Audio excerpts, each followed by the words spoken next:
Bom dia, gente. Eu não sei se pra você aí a hora que você assistir vai ser bom dia, boa tarde, boa noite, mas olá. Pra mim aqui é bom dia. Vou preparar o café da manhã enquanto a gente vai conversar e daqui a pouco eu vou trabalhar. Então vai ser um café da manhã com fala. Eu não sei nem por onde começar porque tá uma bagunça aqui hoje, mas vamos nessa. Bom, primeiro de tudo, estamos aqui em Toronto, Canadá, e eu queria contar um pouquinho do primeiro processo, né? Às vezes eu solto lá nas minhas redes sociais sobre como é que foi essa decisão e tudo mais. Então, assim, pra começar, a gente sempre teve uma vontade, Fernando, né? Sempre teve uma vontade de morar fora. O Fernando já teve uma experiência de morar por 5 meses nos Estados Unidos. Então, eu já volto, vou lhe buscar. O que acontece? Então a gente queria. E aí, inclusive, quando deu a pandemia, né, que tudo fechou, o Fernando estava nos Estados Unidos. E aí ele teve que voltar porque, né, a gente teve algumas notícias tristes de família. Notícias tristes, estava tudo fechado, ele não conseguia trabalhar. Não ia ficar parado lá, então ele veio embora. E aí, quando ele veio embora, a gente tinha 2 empresas, 2 escolas de dança no Brasil, né, que estavam fechadas, inclusive. E aí foi passando 1 mês, foi passando 2 meses, 3 meses e nada de liberar pra gente voltar às nossas atividades. E com isso, assim como muitas outras empresas, a gente foi perdendo os alunos. Então, a gente foi perdendo os alunos e aí a gente começou a ficar meio desesperado, começou a pensar, e se não voltar, né, esse ano? E foi aí que o Fernando teve a ideia e falou assim, vamos tentar ir embora, vamos pro Canadá? E aí naquele momento eu falei, nossa, mas será? Eu fiquei meio apreensiva, meio insegura, mas depois falei, tá. Depois de uns perrengues eu falei, tá bom, acho que a gente pode tentar passar. E aí a gente fez a mesma coisa que o Fernando fez agora, que é indo na frente, né? Então ele deu a entrada e aí a gente ia fazer um processo diferente, que era um outro tipo de entrada. Eu não entendo nada de processo disso, nada, não sei nem os termos. Mas eu sei que é uma entrada de forma geral. Você não vem com visto. Não, você tem as opções de trabalhar, mas você não vem com visto de estudante, nada de turismo, nada disso. Então, é uma forma geral. Você vem legalizado e você pode trabalhar.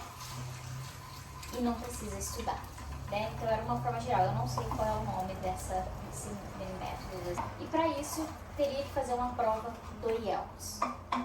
O obstáculo, a prova do IELTS. Por quê? Porque estava tudo fechado e na nossa cidade não tinha local para fazer a prova antes do final do ano, era alguma coisa assim. O ano era 2020. Então, a gente ele não conseguia fazer a prova. Então, o primeiro problema era esse, né? O local para fazer a prova. Depois de muita pesquisa, ele encontrou um lugar de São Paulo que estava recebendo as pessoas, mesmo durante o período de pandemia, estava recebendo as pessoas para fazer a prova do IELTS.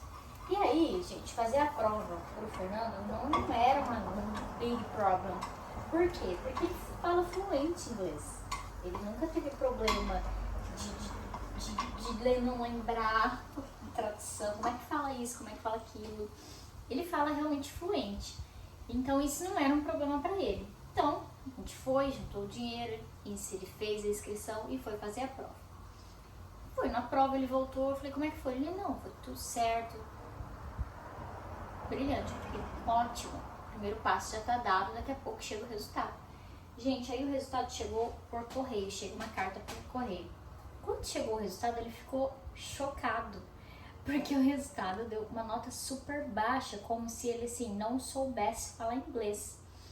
E aí que começou a grande frustração da primeira vez, porque ele começou a ir atrás, a questionar. A empresa falou que não poderia dar feedback, que não poderia dar as explicações de por que ele tirou aquela nota. Aí ele foi até atrás de consulado, de um monte de coisa. No fim todo, quando ele jogou essa empresa, tem duas questões, tá? A primeira é essa que eu vou falar. Quando ele jogou o nome dessa empresa no Google, tinha várias pessoas relatando que tinha caído em golpe. E aí foi a primeira coisa que a gente pensou. Isso foi um golpe, porque eles não davam feedback. Realmente, a prova do IELTS, acredito eu que não, eu nunca fiz, mas acredito que realmente não tenham feedback. Assim, olha, você falhou nisso, você falou aquilo. Não, tem só a nota. Então, mas a empresa foi muito sacana e simplesmente eles reprovam pelas pesquisas que a gente fez, é o seguinte, eles reprovam as pessoas, então os avaliadores dão nota baixa para que você gaste o dinheiro reaplicando e fazendo a segunda vez. Por quê? Porque você precisa daquele documento, né? Aquele documento faz parte de muito processo de imigração para você ir de alguma forma legalizado morar em outro país. Então foi aí que a gente encontrou vários relatos de reclamação sobre a empresa e dizendo que seria um possível golpe. Não tem como eu falar que era, porque né, a gente não tem nenhuma comprovação, mas devido aos fatos e às pesquisas, tudo indica que sim. E a segunda questão é que depois que a gente foi fazer a pesquisa corretamente, a gente viu que a prova do IELTS não é sobre você saber falar inglês, né? É sobre você saber executar a prova de uma forma correta.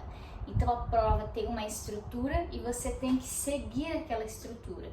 Eu não sei como que eu vou conseguir te explicar isso, porque não é apenas você saber o inglês ou ouvir o que tá falando, o que o avaliador tá falando em inglês. Você literalmente tem que entender a prova e responder como eles esperam aquela prova. E eu também já assisti alguns vídeos me preparando, né? Porque eu fiquei com medo, falei, vai que eu vou ter que fazer também.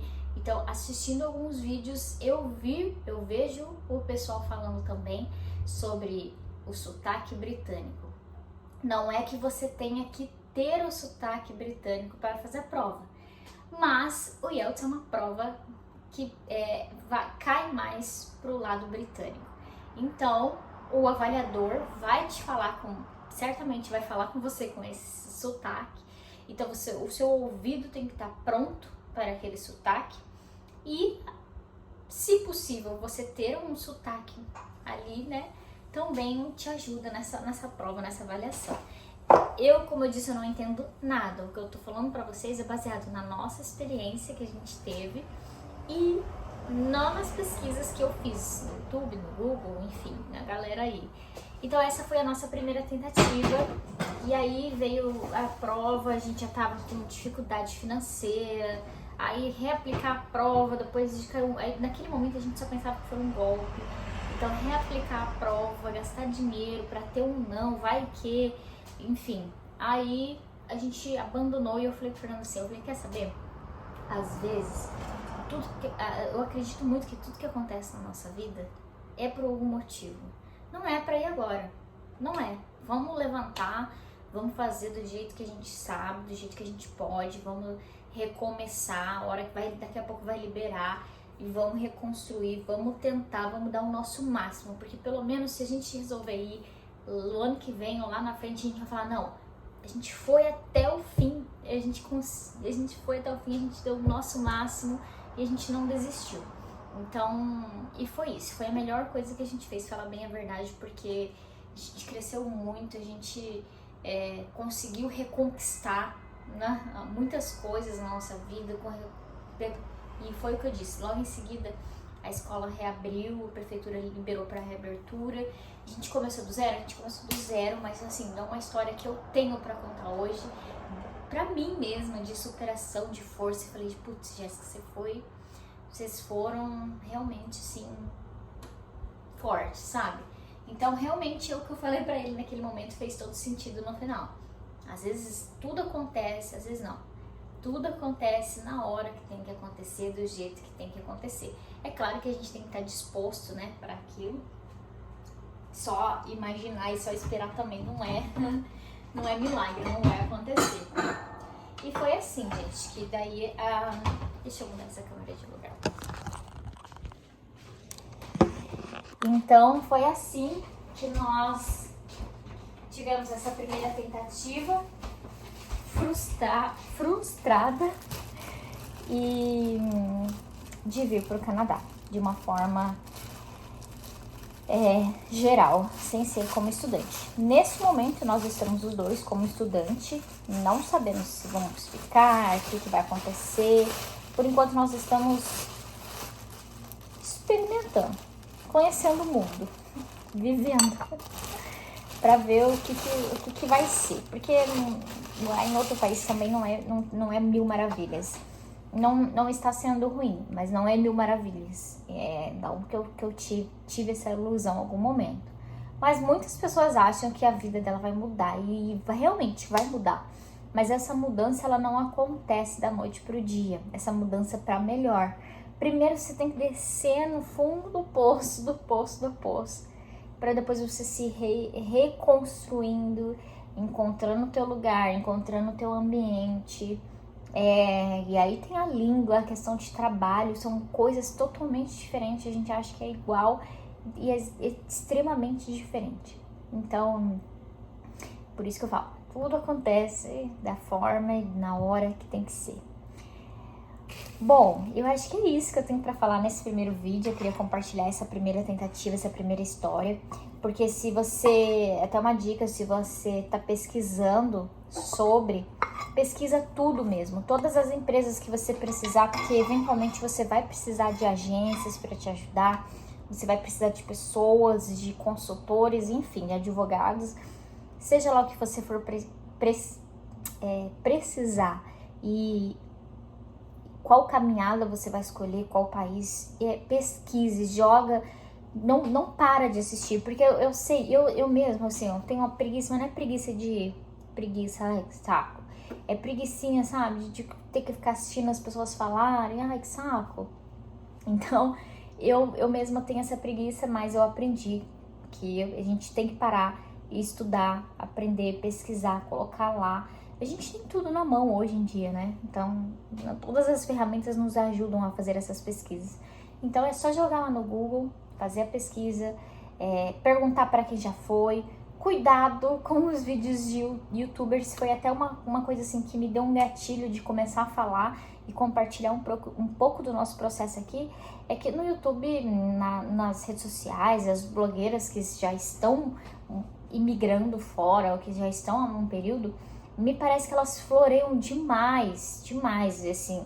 Entendo que elas vão, né, elas saem fora do Brasil com uma outra estrutura financeira e isso faz uma diferença tremenda, e eu quero falar sobre isso também em outros vídeos.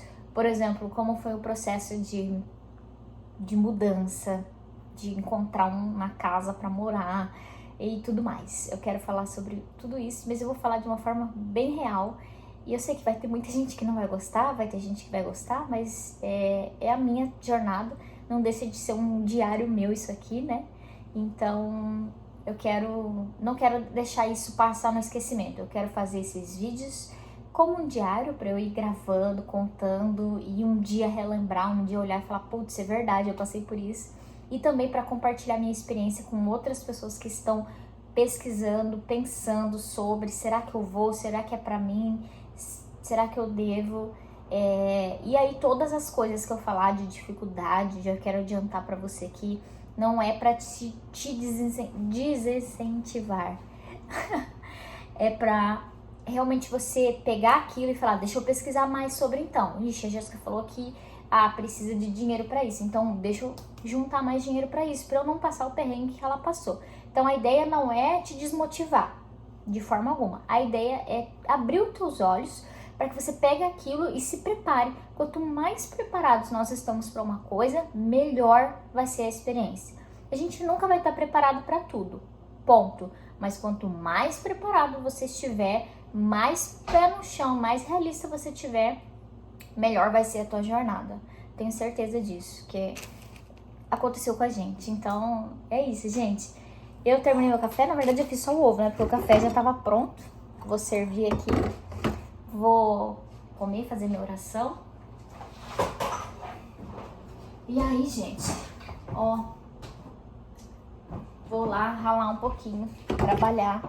Hoje eu trabalho do meio-dia até as 5h30. E daí, 5h30 eu saio de lá, pego um ônibus, pego um metrô, vou pro college, a faculdade. A aula começa às 6 horas da tarde, aí eu saio de lá 9 horas da noite e volto o mesmo processo. Pego o metrô, aí pra voltar pra casa é só o metrô. Pego o metrô e venho embora pra casa. Então hoje eu chego lá por volta de umas 10 horas da noite. Por isso que eu me dei esse descansinho de manhã. Acordar um pouquinho mais tarde, tomar um café um pouquinho mais tarde. Porque não é mole não. Depois eu vou gravar outros vídeos sobre isso. Gente, obrigada por estar acompanhando essa jornada comigo. E até a próxima.